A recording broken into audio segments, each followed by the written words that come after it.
أشهد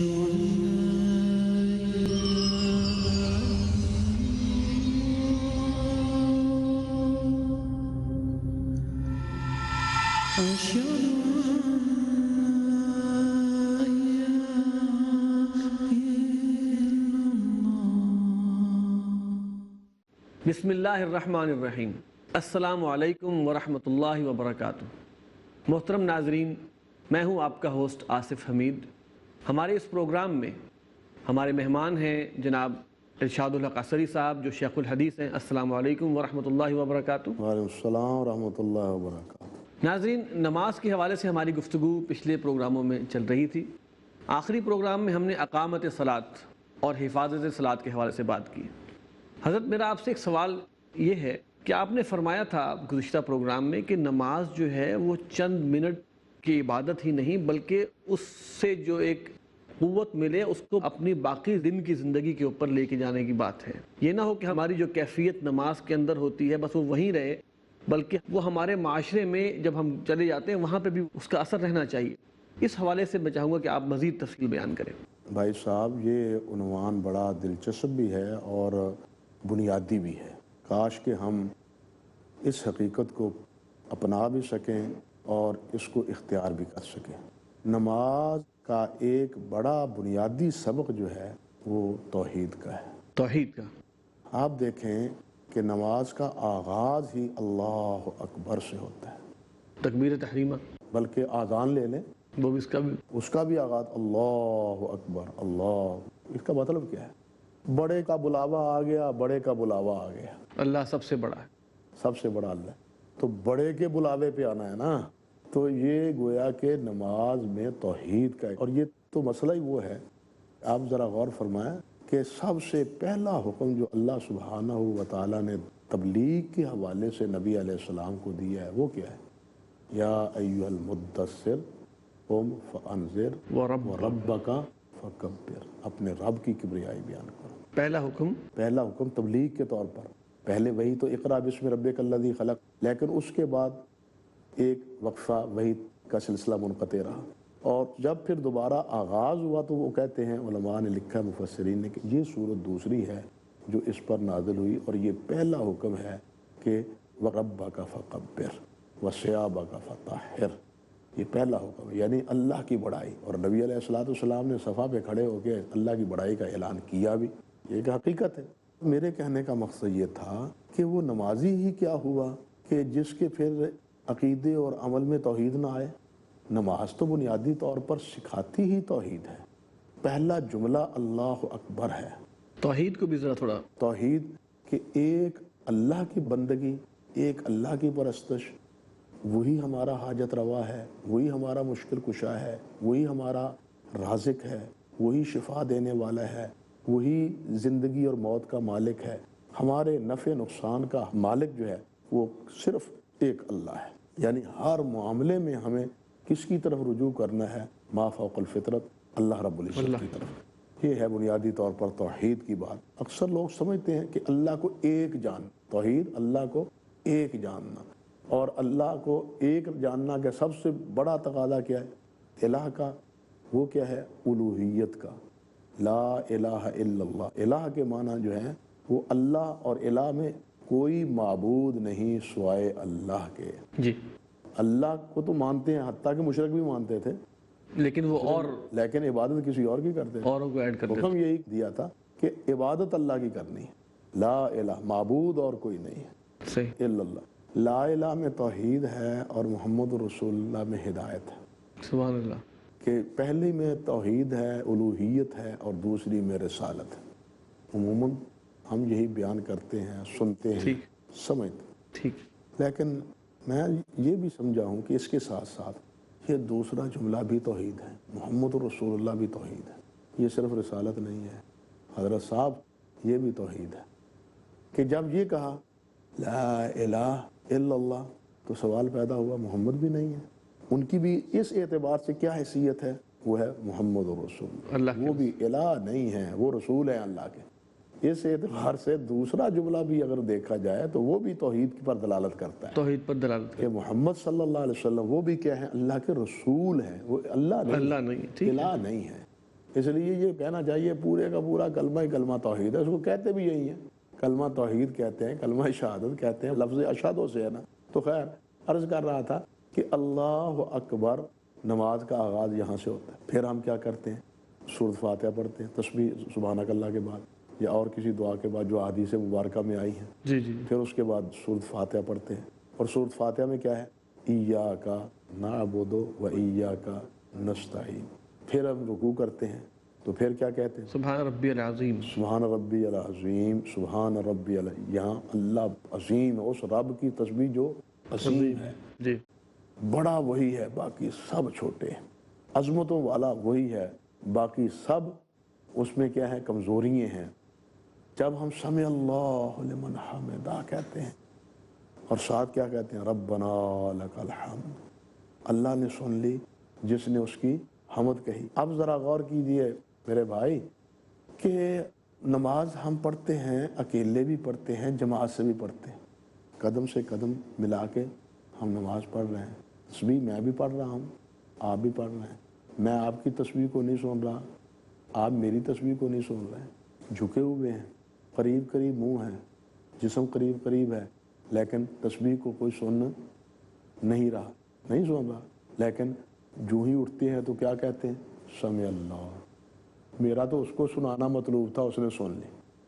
سمجھ لیا نا ہم نے کہ اللہ نے سن لی, جس کی میں نے تسبیح کی ہے, جس کی حمد عظمت کا گیت گایا ہے, اس نے میری تسبیح سن لی ہے. کوئی اور سنے یا نہ سنے. اس کا ایک ترجمہ یہ بھی ہو سکتا ہے کہ اللہ سن لے. ہاں, سمع اللہ, اللہ سن لے جو اس کی حمد کرے. اللہ تو سنتا ہے, اس سننے کا اعتراف کیا نا ہم نے. بالکل. اب اگر نماز میں تو کہیں کہ پاس پاس کھڑے ہوئے کہ اللہ سنتا ہے, اللہ تو سنتا ہے, تو نماز سے باہر جا کے کہیں کہ اللہ تو ہماری سنتا نہیں. ہم جب تک جناب فلاں کے پاس نہ جائیں, فلاں جگہ نہ جائیں, فلاں فت کے پاس نہ پہنچے, تو ہماری تو اللہ سنتا نہیں. ان کی اللہ موڑتا نہیں, ہماری اللہ سنتا نہیں, ان کی اللہ رد نہیں کرتا. ہم یہ تصور کریں تو آپ بتلائیں نماز میں جو اقرار کیا ہے اس کے کیا معنی ہے, پھر اس کے کیا معنی ہوئے. پھر نماز کا تقاضا تو یہ ہے, آپ دیکھیے وہ حدیث بھی سامنے رکھی ہے اس مسئلے پہ, جہاں حضرت عائشہ رضی اللہ تعالی عنہ وہ اللہ کی بندی کا واقعہ بیان کرتے ہیں کہ جس کو اس کے خامد نے کہہ دیا تھا کہ تو میرے لیے بمنزلہ ماں ہے, اظہار کیا تھا. حضرت عائشہ رضی اللہ تعالی, قرآن نے کیا کہا, حضرت عائشہ فرماتی ہے کہ میرا اجرا تھا, میں نبی علیہ السلام کے پاس ادھر بیٹھی تھی اور وہ خولہ آئیں, اللہ کی بندی نبی علیہ السلام کے ساتھ گسر پسر کر رہی تھی, باتیں کر رہی تھی, شکوہ شکایت اپنے خامد کا کر رہی تھی, لیکن میں نہیں سمجھ رہی تھی کہ وہ کیا کہہ رہی ہے. لیکن اس اللہ کے قربان جاؤں جو عرش پر ہے, اس نے فرمایا قد سمع اللہ قول التی تجادلک فی زوجہا. اللہ نے سن لیا, اللہ نے سن اس کو جو شکوہ کر رہی تھی آپ سے اے نبی. عائشہ کہتی ہے میں قربان, میں نہیں سن رہی تھی کہ وہ کیا آواز سنتی تھی, سمجھ نہیں رہی تھی کیا کہہ رہی ہے, لیکن اس اللہ کے قربان جاؤں جس نے عرش پہ اپنی بندی کی آواز کو سن لیا. یہ ہے سماع کا مسئلہ. ہمیں اصل میں یقین نہیں ہے نا, کہ اصل بات یہ ہے, ہمیں کہتے ہیں نا بتوں سے تجھ کو امید ہے, خدا سے نا امید ہے. تو نا امیدی ہے, اللہ سے یقین نہیں. تو یہی ہے میرا مطلب کہنے کا, یہی ہے کہ وہ کیا نماز ہوئی کہ نماز بھی پڑھیں اور اللہ کی عظمتوں کے ترانے بھی گائیں, اللہ کی اس صفت کا بار بار اعتراف بھی کریں, اور جو ہی نماز سے فارغ ہوں جناب پھر اللہ کو بھول جائیں, پھر جناب وہاں بھی چلے جائے, وہاں بھی چلے, کیا نماز پڑھی. پھر نماز کے بعد آپ دیکھیں سجدے میں کیا کرتا ہے, سبحان ربی الاعلی. پہلے رکوع میں سبحان ربی العظیم, پھر سبحان ربی الاعلی. پھر تشہد میں پڑھتا ہے تو کہ التحیات للہ والصلوات والطیبات, تمام زبانی, تمام بدنی, تمام مالی عبادتیں کس کے لیے, اللہ کے لیے. زبان ہو تو اللہ کے لیے, جسم ہو تو اللہ کے لیے, مال ہو اللہ کے لیے. لیکن ہمارا مال کہاں صرف ہوتا ہے, وہ خالص اللہ کے لیے استعمال. ہماری زبان کس کس کی ثناخوانی کر رہی ہوتی ہے, اور وہ بھی ناجائز اور وہ بھی حرام. ہاں تک اللہ معاف فرمائے کہ بندوں کو معبود بنا دیا جاتا ہے, جو عابد ہیں ان کو معبود بنا دیا جاتا ہے, جو خود رزق کھانے والے ہیں ان سے رزق طلب کیا جاتا ہے. کہ تم نے اسی کو سمجھ دیا کہ یہی تمہاری حاجت رفع کرے گا، حالانکہ حاجت رفع کرنے والی ہستی تو اللہ تعالیٰ کی ہے۔ کہنے کا مقصد یہ تھا کہ نماز کے جتنے فوائد ہیں یا جتنے نماز کے اندر مسائل ہیں، عبادات کا مطلب تو علیحدہ ہے نا، یہ جسمانی عبادت ہے، قولی عبادت ہے، نماز میں یہ جو حقیقتیں پنہاں ہیں وہ نماز ہی میں ان کا اقرار اور اعتراف نہیں ہونا چاہیے، اس کا مظہر باہر کی زندگی میں۔ یہ نہیں کہ یہاں تو توحید کا اقرار ہو اور نماز سے باہر جا کے اللہ رب العزت سے انسان بگڑ جائے۔ قول اور فعل کا تضاد نہیں ہونا چاہیے، یہ تو منافقت ہے، یہ منافقت ہے۔ لِمَ تَقُولُونَ مَا لَا تَفْعَلُونَ، وہ کہتے کیوں ہو جو کرتے نہیں۔ کَبُرَ مَقْتًا عِندَ اللَّهِ أَن تَقُولُوا مَا لَا تَفْعَلُونَ، اللہ کو بڑی ناپسند ہے یہ بات کہ تم جو کہو وہ کرو نہ۔ اور پھر اللہ سے بڑا غیرت مند کون ہے؟ اللہ کو غصہ نہیں آتا؟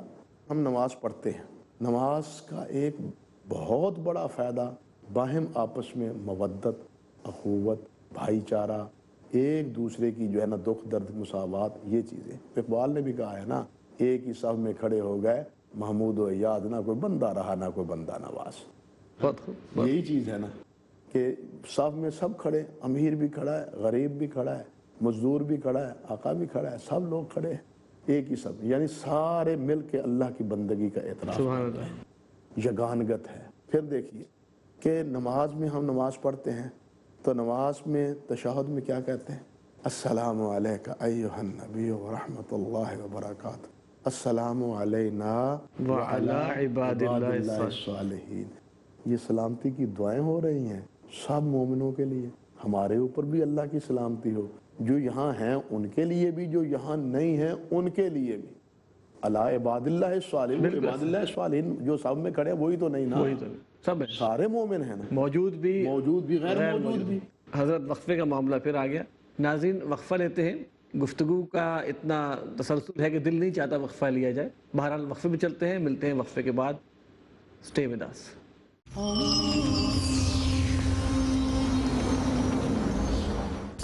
ہر شر سے کیا کرتی ہے بندوں کی حفاظت، اسلام کے دامن میں کچھ ایسی ہے حکمت۔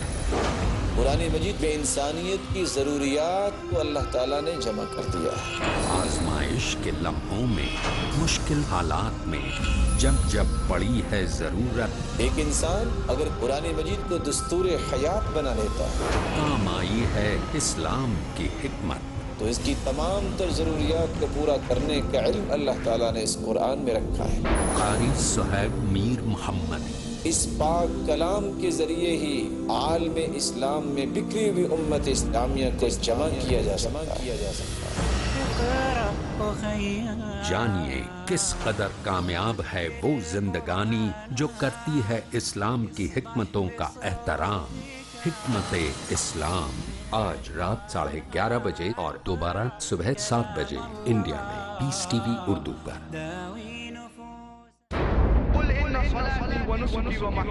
Indeed, my prayer, my sacrifice, my life and my death are all for Allah, sustainer of the world. الداعی dynamic, I challenge any human being to point out a single fundamental of Islam in youthful quest, Which is against humanity as a whole. iconic, inspiring, encouraging. don't judge Islam based on the following. Farik Naik, Judge Islam based on the authentic sources, that's the glorious Quran and the authentic Hadith. son of the world-famous orator on Islam and comparative religion, Dr. Zakir Naik. Allah subhanahu wa ta'ala is giving us an opportunity to do a prophet job and to earn a prophet reward. A star above par in Teens Star. کل رات 8 بجے اور دوبارہ صبح 6:30 بجے India میں peace T V Urdu پر۔ What would you recommend? Peace T V presents What do you have to say about? Learning the Wise Way. What would you recommend us to take as career? After we pass our school, so what exactly we should do? What do you have to say about pursuing two fields together? Ideas brilliant. Strategy sustained. The best profession is a profession of a person who invites people to Allah subhanahu wa ta'ala. Avail the opportunity with Dr. Zakir. Depending upon what is their interest. But the main aim should be to spread the message of Allah subhanahu wa ta'ala. to implement the convincing Islamic educational formula to excel in your career. Watch Career Guidance.